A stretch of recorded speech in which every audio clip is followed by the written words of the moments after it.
প্রিয় শিক্ষার্থী সবাইকে শুভেচ্ছা। আমন্ত্রণ জানাচ্ছি পদার্থবিজ্ঞান ক্লাসে। বল প্রয়োগ না করলে স্থির বস্তু স্থির থাকবে, অর্থাৎ বস্তুটা যেখানে আছে সেখানেই থেকে যাবে, সে নড়বে না। এটাকে বলা হচ্ছে যে বল প্রয়োগ না করলে স্থির বস্তু স্থির থাকবে এবং সমবেগে চলতে থাকা বস্তু সমবেগে চলতে থাকবে। বুঝতে পারছো? তার মানে বল প্রয়োগ করা না হলে। দ্বিতীয় সূত্র, নিউটনের দ্বিতীয় সূত্র, এগুলো কিন্তু সব গতি সংক্রান্ত। বস্তুর ভরবেগের পরিবর্তনের হার তার উপর প্রযুক্ত বলের সমানুপাতিক এবং যেদিকে বল প্রয়োগ করা হয় ভরবেগের পরিবর্তনও সেদিকে ঘটে। একটি বস্তু যে অবস্থায় আছে সেটাকে যদি কেউ এখান থেকে না সরায়, সেটা কি নিজে নিজে সরবে না। যেমন ধরো এখানে যে বোর্ডটা লাগানো আছে সেটা যদি কোনো কেউ না সরায় বা এটার উপর ধাক্কা না দেয় তাহলে এটা এখানেই থেকে যাবে। তার মানে এটা যে অবস্থায় আছে সে অবস্থায় থাকবে, যদি কি করা না হয়, বাইরে থেকে বল প্রয়োগ করা না হয়। এই যে বস্তু যে অবস্থায় আছে চিরকাল সে অবস্থায় থাকা বা থাকতে চাওয়ার প্রবণতা, এটাই হচ্ছে জড়তা। তাহলে জড়তাটা কি? বস্তু যে অবস্থায় আছে চিরকাল সে অবস্থায় থাকা বা থাকতে চাওয়ার প্রবণতা, এটা হলো কি? জড়তা। স্থিতি জড়তাও আছে, গতি জড়তাও আছে। বৈদ্যুতিক পাখার সুইচ বন্ধ করার সাথে সাথে থেমে যায় না কেন? অর্থাৎ পাখা থেমে যায় না কেন? গতি জড়তার কারণে বৈদ্যুতিক পাখার সুইচ বন্ধ করার সাথে সাথে থেমে যায় না। জড়তার ধারণা অনুসারে প্রত্যেক বস্তু যে অবস্থায় আছে সে অবস্থায় থাকতে চায়। কোনো বস্তু যদি স্থির থাকে তবে সেটি স্থির থাকতে চায়, আবার গতিশীল থাকলে এটি গতিশীল থাকতে চায়। সুইচ চালু করলে যখন বৈদ্যুতিক পাখাটা ঘূর্ণন গতিতে থাকে, গতিশীল থাকে, সুইচ অন করলে গতিশীল অবস্থায় যখন সুইচ বন্ধ করে দেওয়া হয় তখন জড়তার কারণে পাখা তার ঘূর্ণন গতি বজায় রাখতে চায়, তাই সুইচ বন্ধ করার সাথে সাথে বৈদ্যুতিক পাখা থেমে যায় না। তো আমরা যখন উপরের দিকে উঠতে চাই অর্থাৎ লাফ দিই, বেশি দূর উঠতে পারি না, নিচের দিকে চলে আসি। আবার গাছ থেকে ফল কি হয়? মাটিতে পড়ে। আবার ক্রিকেট বলকে উপরের দিকে তুলে দিলাম, সেটা একসময় কি হয়? আবার নিচের দিকে পড়তে থাকে। অথবা এই কলমটাকে উপরের দিকে দিলাম, সেটা আবার কি হলো? নিচের দিকে পড়তে থাকলো, অর্থাৎ নিচের দিকে সে একটা টান অনুভব করতেছে। দেখো তাহলে এই যে পৃথিবী কি করে?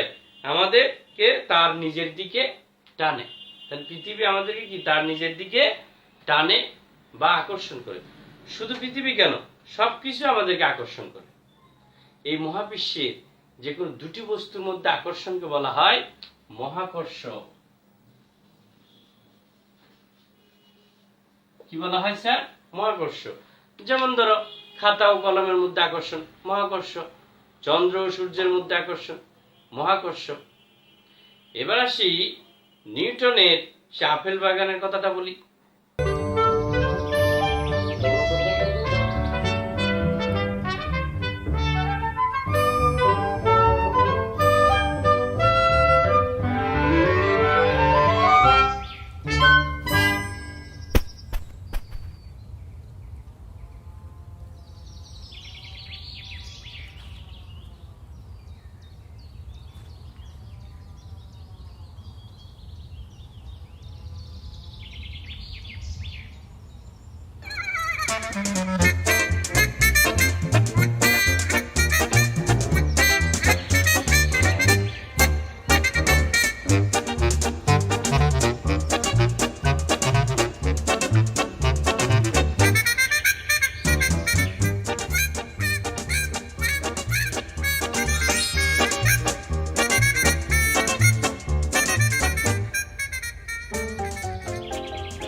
পরে যখন পড়লো, নিউটন কিন্তু চিন্তা করতে থাকলো, এই আপেলটা গাছ থেকে তো উপরের দিকেও যেতে পারতো, পাশেও যেতে পারতো, সে নিচে কেন আসলো? নিউটন কিন্তু অনেক চিন্তা করলো। তখন সে একটা সূত্র দিল, অর্থাৎ নিউটনের মহাকর্ষ সূত্র। তা আমরা একটু সেটা লিখব। এটা অবশ্য আমরা অষ্টম শ্রেণীতে পড়েছি, তারপরে আমরা একটু লিখব। মহাবিশ্বের প্রতিটি বস্তু কণা, প্রতিটি বস্তু কণা একে অপরকে তার নিজের দিকে আকর্ষণ করে, অপরকে নিজের দিকে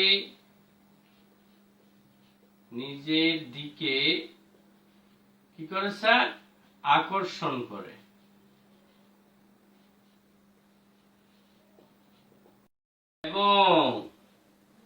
এবং এই আকর্ষণ বলের মান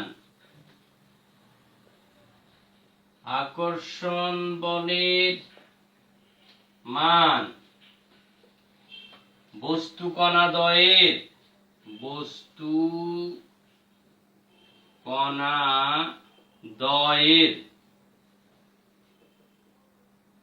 ভরের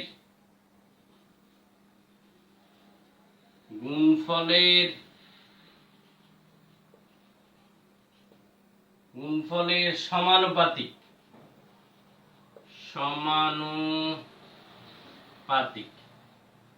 তাহলে আমরা একটা অপশন লিখলাম, সেটা হলো মহাবিশ্বের প্রতিটি বস্তু কণা একে অপরকে নিজের দিকে আকর্ষণ করে, এবং এই আকর্ষণ বলের মান বস্তু কণাদ্বয়ের ভরের গুণফলের সমানুপাতিক, এবং এদের দূরত্বের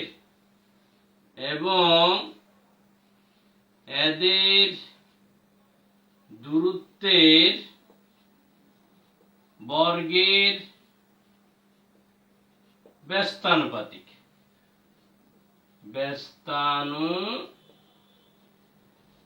কেমন? এবং বস্তু কণাদ্বয়ের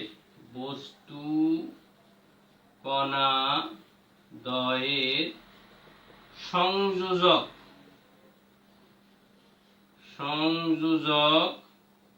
সরল রেখা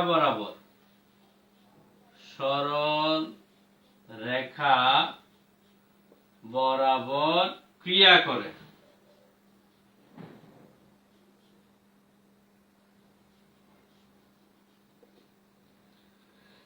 মহাবিশ্বের প্রতিটি বস্তু কণা একে অপরকে নিজের দিকে আকর্ষণ করে, এবং এই আকর্ষণ বলের মান বস্তু কণাদ্বয়ের ভরের গুণফলের সমানুপাতিক, এবং এদের দূরত্বের বর্গের ব্যস্তানুপাতিক, এবং এই বল বস্তু কণাদ্বয়ের সংযোজক সরলরেখা বরাবর ক্রিয়া করে।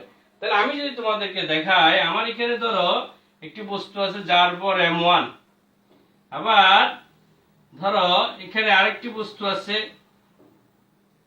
যার ভর m2। এদের মধ্যবর্তী দূরত্ব ধরলাম d, মধ্যবর্তী দূরত্ব কি? d। তাহলে তাদের মধ্যে যে আকর্ষণ বলটা হবে, এই আকর্ষণ বলের মান হবে F সমান g × m1 m2/d²। বুঝতে পারছো? অর্থাৎ এখানে দেখো, আমরা যদি বিশ্লেষণ করি বস্তু দুটোর ভরের গুণফলের সমানুপাতিক, তাহলে আমরা এখানে দেখো m1 × m2, তাই আমরা লিখেছি বস্তু দুটোর ভরের গুণফলের সমানুপাতিক। বস্তু কণাদ্বয়ের ভরের গুণফলের কি? সমানুপাতিক। মধ্যবর্তী দূরত্বের বর্গের, এই দেখো দূরত্বের বর্গের ব্যস্তানুপাতিক। তাহলে এখানে একটা জি আছে স্যার, এই জি কে বলা হয় মহাকর্ষীয় ধ্রুবক। জি কে কি বলে স্যার? মহাকর্ষীয় ধ্রুবক। এর একটা মান আছে, আমরা জি এর মানটা একটু লিখে রাখি। জি সমান আমরা লিখব কত? 6.67 × 10⁻⁻11 newton metre square per KG square. তাহলে আমাদেরকে এটা কিন্তু একটু মনে রাখতে হবে।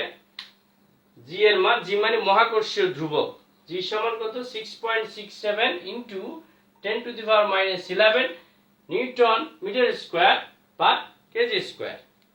ঠিক আছে, তাহলে এবার এটার উপরে ভিত্তি করে আমরা একটা গাণিতিক সমস্যার সমাধান করি, অর্থাৎ নিউটনের এই যে মহাকর্ষ সূত্র সেটার উপরে আমাদেরকে ধরো দুইটা বস্তু দিল, আমরা একটু যদি সংক্ষেপে লিখি, একটি বস্তুর ভর m1 এর মান দিল, আবার m2 ও দিল, মধ্যবর্তী দূরত্ব দিল ধরো d। ধরো m1 এর ভর দিল 40 কেজি, m2 এর ভর দিল 15 কেজি। তাহলে বস্তু দুইটার ভর তোমাকে দিয়ে দিল এবং মধ্যবর্তী দূরত্ব d দিল 2 মিটার। ঠিক আছে, এখন তোমাকে এই যে এখানে বের করতে গেলে তাহলে তোমার m1 আছে, m2 আছে, d ও আছে, তাহলে মহাকর্ষ ধ্রুবক g কে আমরা লিখে রাখবো, এটা দিবে না, এটা তোমাকে মুখস্থ লিখতে হবে। 6.67 into 10 to the power minus 11 newton metre square per KG square. তাহলে আমরা এখন এই সূত্রে ফেলে সেটাতে আকর্ষণ বলের মান আমরা বের করব, অর্থাৎ আমাদেরকে m1 এর মান দিল 40 কেজি, m2 এর মান দিল 15 কেজি, আর d এর মান দিল কত 2 মিটার। তোমাকে বললো যে এই বস্তু দুইটার মধ্যে যে আকর্ষণ বল আছে অর্থাৎ মহাকর্ষ বলের মান বের করো। তাহলে তুমি কি লিখবে?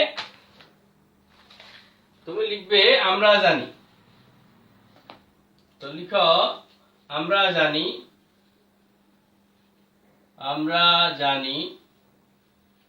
F সমান কি, আমরা এখানে মহাকর্ষ বল F সমান বের করতেছি, তাহলে F সমান g m1 into m2 by কত d স্কয়ার। তা আমরা যদি বের করি আমরা এই মানটা লিখি 6.67 into 10 to the power minus 11 into m1 এর মান কত 40 ইনটু 15 ডিভাইডেড বাই d এর মান কত 2 কেন হোল স্কয়ার আসলে নিউটন। এবার আমরা যদি ক্যালকুলেটর ব্যবহার করি তাহলে আমাদের আসে 6.67 into 10 to the power minus 11 into 40 into 15 divided by 2 square. তাহলে আমাদের বলের মান আসলো 1.0005 into 10 to the power minus 8 newton. ঠিক আছে, এখন তোমাকে প্রশ্নপত্রের মধ্যে বিভিন্ন ভাবে দিতে পারে, ধরো m1 m2 দিল, বলের মানও দিয়ে দিল, তাহলে তুমি দূরত্ব d বের করতে পারবে। ঠিক আছে, এভাবে আমরা এই ধরনের গাণিতিক সমস্যা কি করব, সমাধান করব। তাহলে আমরা কি জানলাম, মহাবিশ্বের যে কোনো দুটি বস্তুর মধ্যে আকর্ষণ কি বলে, মহাকর্ষণ। এখন দুটি বস্তুর মধ্যে যদি একটি পৃথিবী হয়, অর্থাৎ পৃথিবীর সাথে বস্তুটির মধ্যে যে আকর্ষণ, তখন তাকে আমরা বলবো অভিকর্ষ। কি বলবো স্যার? অভিকর্ষ। তাহলে অভিকর্ষ মানে কি, পৃথিবীর সাথে কোনো বস্তুর আকর্ষণ। কেমন? এখন আসি এই যে আবার পৃথিবী যে বলে কোনো বস্তুকে তার কেন্দ্রের দিকে কি করে, আকর্ষণ করে। দেখো কোনো বস্তুকে পৃথিবী যে বলে তার কেন্দ্রের দিকে আকর্ষণ করে সেটাকে বলা হয় ওজন। সেটাকে কি ওজন বলে, সেটাকে কি বলে ওজন। ওজন কিন্তু W সমান mg। কেমন? W সমান কি mg, অর্থাৎ ভর গুণ অভিকর্ষজ ত্বরণ। ভর গুণ কি অভিকর্ষজ ত্বরণ। দেখো এখন আমরা লিখব, ধরা যাক পৃথিবীর ভর m, পৃথিবীর ভর কে আমরা ক্যাপিটাল লেটারে m ধরব। এর নিকট অবস্থিত, দেখো ভূপৃষ্ঠে বা এর নিকটে অবস্থিত কোন বস্তুর ভর, কোন বস্তুর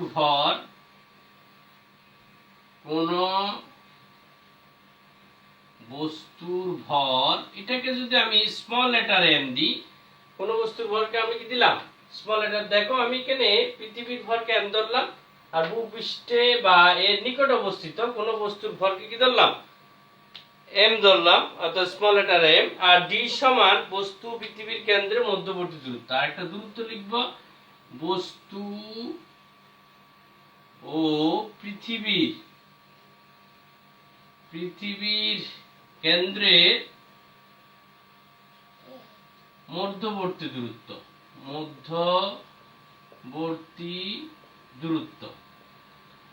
দূরত্ব। তাহলে আমরা যে নিউটনের সূত্র জানতাম, মহাকর্ষ সূত্র, সেটা কি? F সমান g m1 into m2 by কি d স্কয়ার। তাহলে আমরা এখানে কি লিখতে পারি স্যার? তাহলে আমরা এখানে লিখতে পারি, সুতরাং F সমান আমরা লিখতে পারি g ঠিক থাকবে। এটাকে যদি আমরা m1 কে ক্যাপিটাল লেটার m ধরি, আর এটাকে স্মল লেটার m ধরি, আর এটা কি d স্কয়ার। বুঝতে পারছো? তাহলে আমরা এখানে পৃথিবীর ভরকে কি দ্বারা প্রকাশ করছি? ক্যাপিটাল লেটারে m দ্বারা। এখন তুমি যদি বলো যে এই যে আমরা নিউটনের দ্বিতীয় সূত্র অনুসারে আমরা বলকে কি দ্বারা প্রকাশ করেছিলাম? অভিকর্ষ বল যদি হয়, ভর গুণ অভিকর্ষজ ত্বরণ। তাহলে এই মানটা যদি আমি এখানে বসাই, তাহলে আমাদের কি আসে দেখো, বা mg সমান g m into m by d square. তাহলে আমাদের g এর মান আসলো g ইনটু m বাই কত? d square. g সমান আমরা লিখতে পারি কি? এক নাম্বার d, অর্থাৎ gm বাই কি d স্কয়ার। এখন পৃথিবীর কেন্দ্র থেকে ভূপৃষ্ঠের দূরত্ব, দেখো পৃথিবীর কেন্দ্র থেকে ভূপৃষ্ঠের দূরত্ব যদি আমি r ধরি, অর্থাৎ পৃথিবীর ব্যাসার্ধকে যদি আমি r ধরি, তাহলে এই ইকুয়েশনটাকে আমি কি লিখতে পারি স্যার? g সমান gm বাই r স্কয়ার। তাহলে আমাদের এখানে একটা বিষয় মনে রাখতে হবে, এখানে দেখো, অর্থাৎ বস্তুটা আছে কোথায়? পৃথিবী পৃষ্ঠতে, তাই কেন্দ্র থেকে ব্যাসার্ধ, অর্থাৎ পৃথিবীর ব্যাসার্ধটাকে তখন d কে আমরা r দ্বারা প্রকাশ করছি এখানে। বুঝতে পারছো এটা? তাহলে এখানে দেখো g সমান gm বাই কি d স্কয়ার। এই d হলো ভূপৃষ্ঠ থেকে পৃথিবীর কেন্দ্র থেকে ভূপৃষ্ঠের দূরত্ব, অর্থাৎ পৃথিবীর ব্যাসার্ধ। এই ব্যাসার্ধের জায়গায় যদি কোনো বস্তু থাকে, সেটার জন্য আমরা কি পেলাম? g সমান gm বাই r স্কয়ার। ঠিক আছে? আর হলো কি পৃথিবীর ব্যাসার্ধ। আমরা এখন আমাদের পাঠ্যপুস্তকটা নেব। আমাদের পাঠ্য বইয়ে দেখবা, আমাদের দেখো, এখন আমি নিলাম আমাদের যে বইটা আছে, মেইন বই, সেটা। এখানে ৭৯ পৃষ্ঠায় আমাদের কিছু মান দেওয়া আছে। আমরা এটার উপরে ভিত্তি করে দেখি জি এর মানটা আমাদের কি রকম আসে। তো দেখো, আমাদের এখানে পাঠ্যপুস্তকে আছে পৃথিবীর ভর। আমরা লিখব পৃথিবীর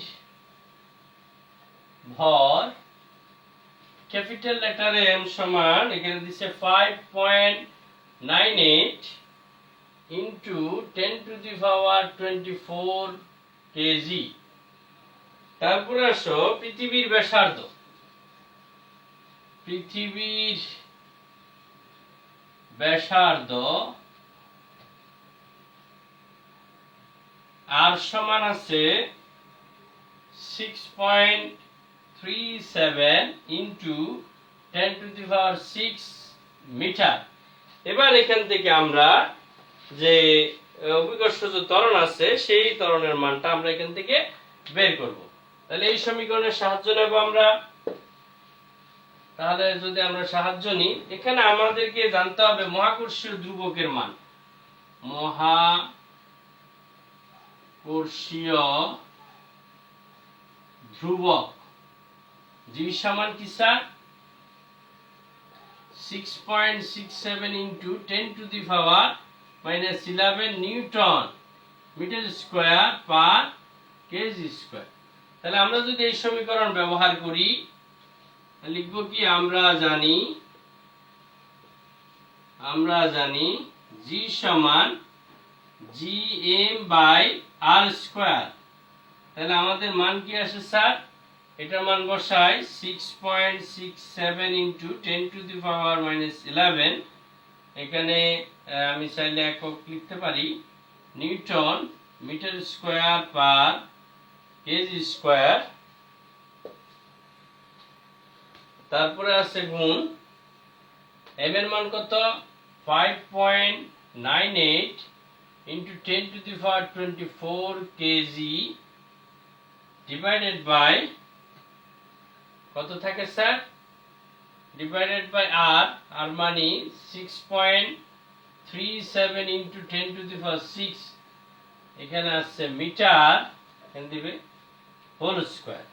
এখন এটাকে যদি আমরা ক্যালকুলেটরের সাহায্যে করি তাহলে আমাদের কি আসে স্যার আমাদের এখানে যেটা আছে সেটা হলো 6.67 into 10 to the power minus 11 into 5.98 into 10 to the power 24 divided by 6.37 into 10 to the power 6 whole square equal তাহলে আমাদের আসে 9 পয়েন্ট আমরা লিখতে পারি কত 9.8 মিটার পার সেকেন্ড স্কয়ার।